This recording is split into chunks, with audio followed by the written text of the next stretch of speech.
Hey everyone, Nick here from Fear and Beer, finally bringing you our final Halloween Horror Nights homework episode, and this time, last but not least, Freddy and the gang, come on in, we're talking Five Nights at Freddy's. Five Nights at Freddy's was just announced not too long ago and was part of a dual drop to finalize the announcements for Halloween Horror Nights here in Orlando and Hollywood. Throughout this video, we're going to talk about the games a little bit, the lore, the movies, and how we think it's going to play out at Halloween Horror Nights. So if you've never played any of these games, you're not alone. I had to do my research for this, and I know that I am on the outside of this one. I don't know really anything. I saw the movie, I've never played the game, so this research was fun for me. However, there's so many people out there that talk about this game for a living, and they know way more than I do. So with my minimal research, this is what I think should catch you up to speed enough to enjoy this house a little bit more. So Five Nights at Freddy's started out as a video game series in 2014. This was created by Scott Cawthon, and it immediately took off as this indie horror juggernaut. It has since spawned over dozens of iterations, a seemingly endless supply of merchandise, novels, and most recently, a film franchise in collaboration with Blumhouse. The premise of the games are fairly simple. Survive the night as a security guard while monitoring cameras and conserving power, all while keeping Freddy and his crew at bay. The jump scares became iconic, and the deep, sometimes convoluted lore kept fans hooked. People talk for hours about this. Just look at all these different YouTube channels that go into the lore, and some of the fan-based lore has sort of weaved its way into canon of Five Nights at Freddy's. And while the games don't provide a direct storyline for the movie, they do serve as the foundation for its sort of creepy atmosphere, but a little hidden backstory. So let's dive into these games a little bit. Like I said, there are dozens of games. So I'm just going to talk about the first three because I think after that, you kind of get the point of it. So Five Nights at Freddy's 2014. In the first game, which is estimated to take place around 1993, the restaurant is actually set to be shut down soon due to complaints to the health department about blood and mucus leaking from all the suits. Sounds like a great place to grab a slice of za. And there's also this horrid odor that seeps through. If you've ever been to any of these Chuck E. Cheese style places, well, yeah, it's probably piss and spit and pizza sauce. They don't smell great, but damn, do I miss it. Ah, sweet nostalgia. For those obvious reasons, business has been bad, and the management could not find a buyer to take over the pizzeria, especially one that was associated with multiple children being kidnapped and murdered, and this gave them no other option but to shut the place down. And this is where you sort of take over, and you're just the security guard at night. Five Nights at Freddy's 2. Also 2014. They were banging these things out. The second game takes place in 1987 in a different, bigger Freddy Fazbear's Pizza restaurant. Now, I want you to forget anything you may have heard about the old locations, you know. Some people still have a somewhat negative impression of the company. Based years before the first game. However, the pizzeria from the first game does serve as the setting of a series of small, kind of end-of-night dream sequence cutscenes. And again, similar to the first one, as far as I know, it's that same mindset of you're the security guard at night watching over it and you just gotta survive the night. And the final game we're gonna get into, because like I said, there is so many games and some of them are just more mini-game based and whatnot, but this one has a little bit more story to sink our teeth into. And that is Five Nights at Freddy's 3 from 2015. They really were just cranking these things out. While the events of Five Nights at Freddy's 3 is the first in the series to not take place in the Freddy Fazbear's Pizza, the new setting, Fazbear's Fright, is designed to be an homage to the company and the horrific events that took place there, sporting many vintage decorations from the previous restaurants. The establishments from the first game, however, is seen in the form of an end-of-night minigame that are played in between each night, which show the building to have been long abandoned. During the minigames, Freddy Fazbear's Pizza is shown in a state of intense decay and disrepair. It is revealed on the map and through Ralph's recordings that there is a secret safe room for employees that doesn't appear on the security map or cameras. It is inaccessible to customers and is completely invisible to any of the animatronics, as shown by the error caused by trying to enter it during the minigame. However, due to budget restrictions, the safe rooms in all locations were locked up and sealed over with a false wall. So it kind of ties not directly into the first two games, but it does reveal that while you were playing these games in that original restaurant, or at least the first one, there was more there that you didn't get to see, and this gives us a reasoning as to why you didn't see it or have access to it. The safe room was the place of William Afton's demise after bleeding to death in the Spring Bunny spring-lock suit, trying to hide from the vengeful spirits of the children he murdered. As nothing was removed from the safe rooms before the false wall was built, it's very likely that his corpse remained there until it was found by employees at Fazbear's Frights. And the reason why I thought that this one was important was because it does bleed into the movie a little bit, as this is a character we do see in images that sort of correlate to what we're talking about. So let's get into the setting a little bit. Freddy Fazbear's Pizza. What is it? Well, Freddy Fazbear's is a family restaurant established in 1983, shortly before the closure of Fredbear's Family Diner. I don't want to say it's a ripoff because that's kind of a bad term, but it's very inspired by Showbiz Pizza or Chuck E. Cheese. Any of the 90 kids, raise your hands. I'm one of them. We spent many a birthday parties there consuming cardboard pizza that had the fakest cheese in the world. And damn do I miss it. Not only was it just the pizza parlor, but there was arcade games and there was these animatronic entertainment that as a kid, you're jumping up, singing along. But now, looking back, those things are creepy. You ever seen the insides of animatronics? They are disturbing. During the night at Freddy Fazbear's Pizza, the animatronics actually come alive.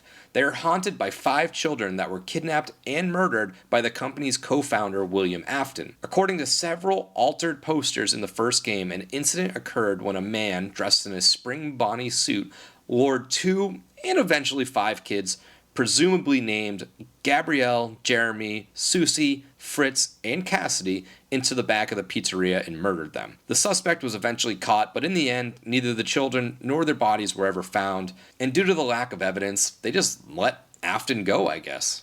I don't know. I feel like you have enough information there to do something, but no, let him go. According to a character in Five Nights at Freddy's 2, Ralph, the original restaurant was named Fredbear's Family Diner, presumably a local family restaurant, before re-enfranchising as Freddy Fazbear's Pizza. By the time the events of the second game occurred, the original restaurant and its owner, Henry Emily, had been gone for years. So as you can see, every bit of this franchise has a lot of lore, and this is just barely skimming over it. Like I said, there are hundreds upon hundreds of videos you can view to see the insights of people that have really dove into this franchise, me not being one of them. So who is Freddy? Who are all these little characters that we see? Well, let's get into Freddy and the gang. Throughout the whole franchise, though, there are countless characters. A quick Google search showed me that there are approximately over 1,400 different characters. And not only are there characters, but there are variants of these characters. We're talking classic animatronics, while there's also withered ones, toy ones, shadow, phantom, spring-lock hybrids, whatever the hell that is, nightmare, Halloween, funtime, yeah, the list goes on and on. There are not just the classic characters that we know, but there's also these alterations based off of the different games. So to get into all those, we'd be here for hours upon hours, and that's just not what we're going to do. So let's get into the main cast. Freddy Fazbear. This is the main mascot. He's this brown bear with a top hat and a bow tie. He's typically the leader of the group, and he is known for his deep laugh and being the one who attacks later in the night. He is the singer and the leader of the band itself that is on the show stage at the restaurant. If you see the merch, I mean, you know who he is. Bonnie the Bunny. This is the blue or purple bunny. I've seen it both. Little side note, if you're trying to search and figure out what color this character is, throw purple on there as well. Don't just search Bonnie Blue ? It leads you down a whole different rabbit hole. No pun intended. But this is one of the most aggressive animatronics. Typically it approaches from the left side, and this is the guitarist of the animatronic band that is on the stage with Freddy. Chica the Chicken. Fun little name right there. Can't possibly be an evil animatronic, can it? Can it? Yeah, it is. This is a yellow chicken, and it has a little bib that says, "Let's eat." This one often appears in the kitchen or to the right hallway. Chica is actually the backup singer of the animatronic band, and her companion is Mr. Cupcake, whom she carries on a plate in her left hand. Again, another just lovable, can't possibly be evil character, can it? Yeah. You better take a bite out of him before he takes a bite out of you. And the last member of what I say the main cast is Foxy the Pirate. Foxy is this red, tattered style character who hides in the Pirate Cove. Unlike the other He's the one that in the game sprints down the hallway when he attacks, leaving for more jump scary to it. Not typically a member of the band per se, but as we've seen in the movie, he's alongside them in this kind of main character role. Now the other two that we'll make note of because they sort of play into the movie as well. One being Golden Freddy. This is a ghostly, limp version of Freddy, and in the games, if you don't react fast enough, I've heard you can crash your games. We sort of get a little semblance of this in the movie. And the last one is Springtrap. This is from Five Nights at Freddy's 3. This is a rotten rabbit suit with William Afton, who we've discussed briefly, is trapped inside the suit. And this is actually the first animatronic to have a direct human connection to it.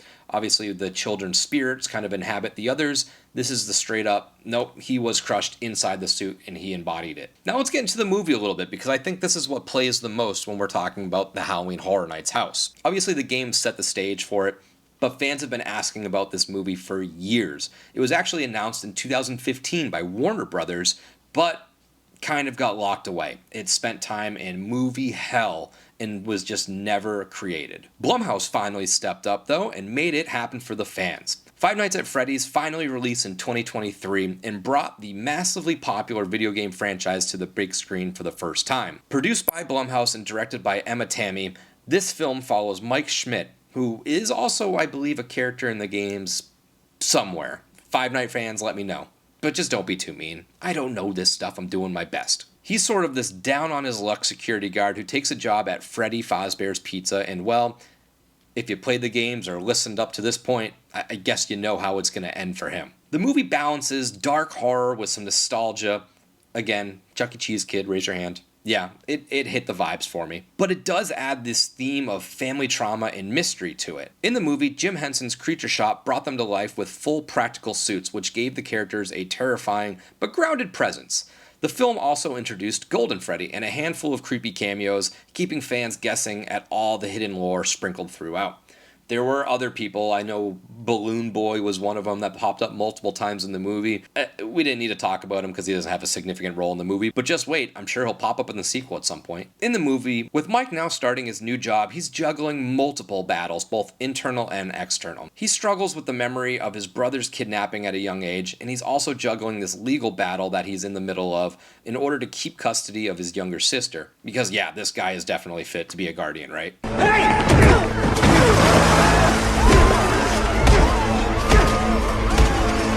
In the movie, Freddy's sort of in the background, which is unfortunate because that's what we came here to see. Animatronics fucking shit up. But unfortunately not too much because the rating is PG-13.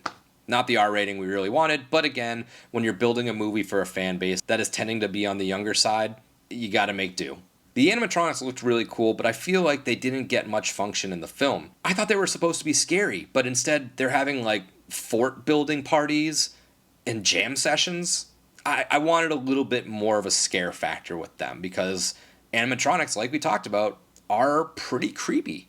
Just look at Foxy. He's the only one that's sort of like this decayed look that we get to see, and that adds to the horror. In this movie, we weave in and out of real life and dream sequences where Mike's attempting to pick up pieces of his brother's kidnapping by somehow always having the same dream every single time he falls asleep for like decades.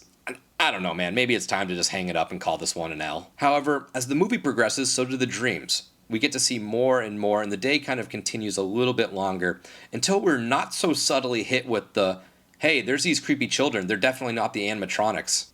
Beating you over the head with that one, huh? Each child clearly represents one of Freddy's crew.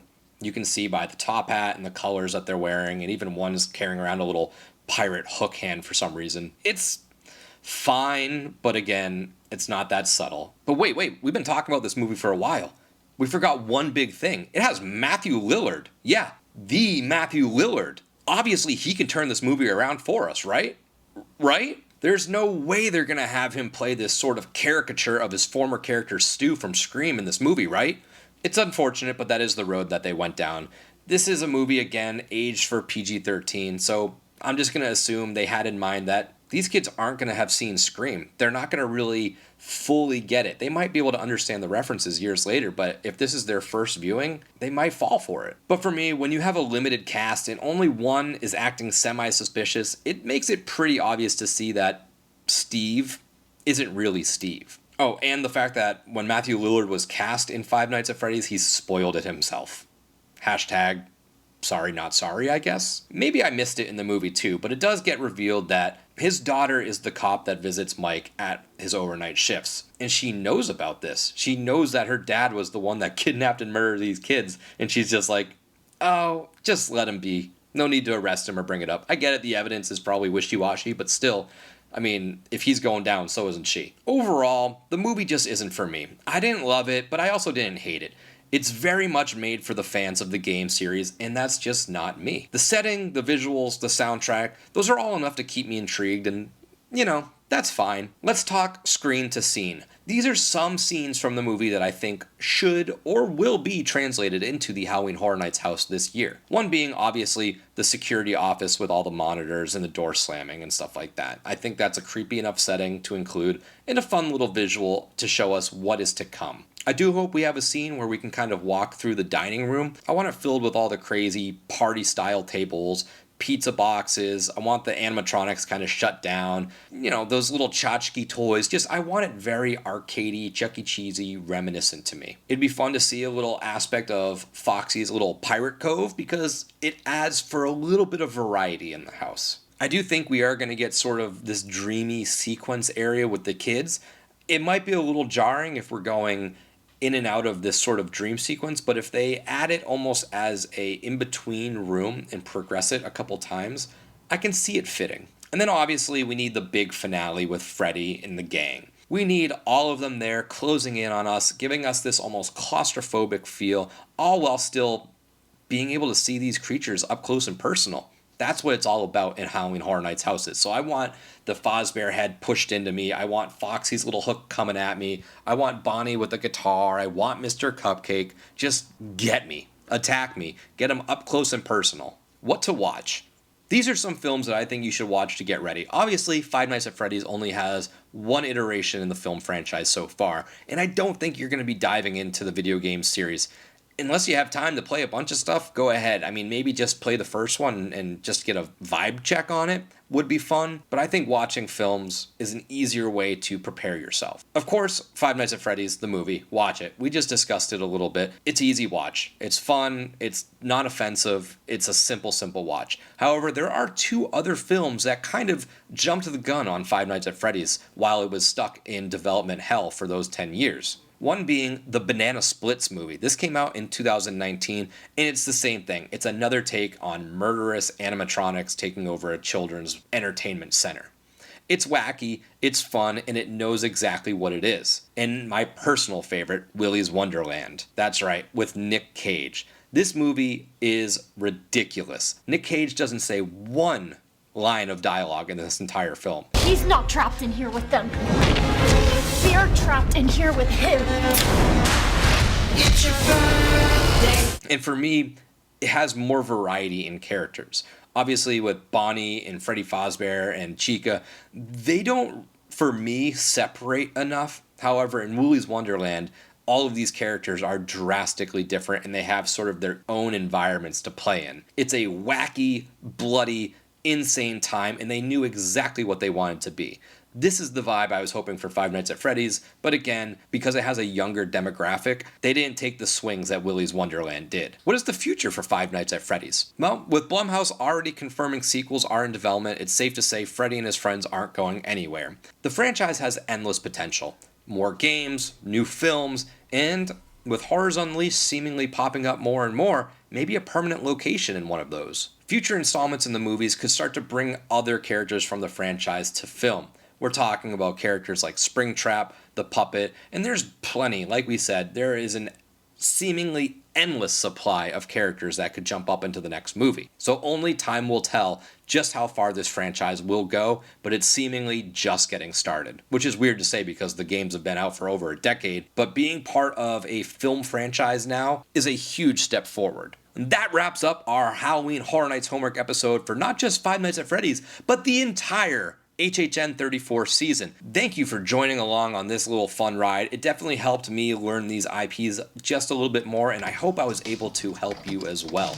We are merely days away from being in the fog, and I hope to see you all there. What did I miss in the Five Nights at Freddy's franchise? Was there something very important that I messed up? Just let me know, because I'm sure I did.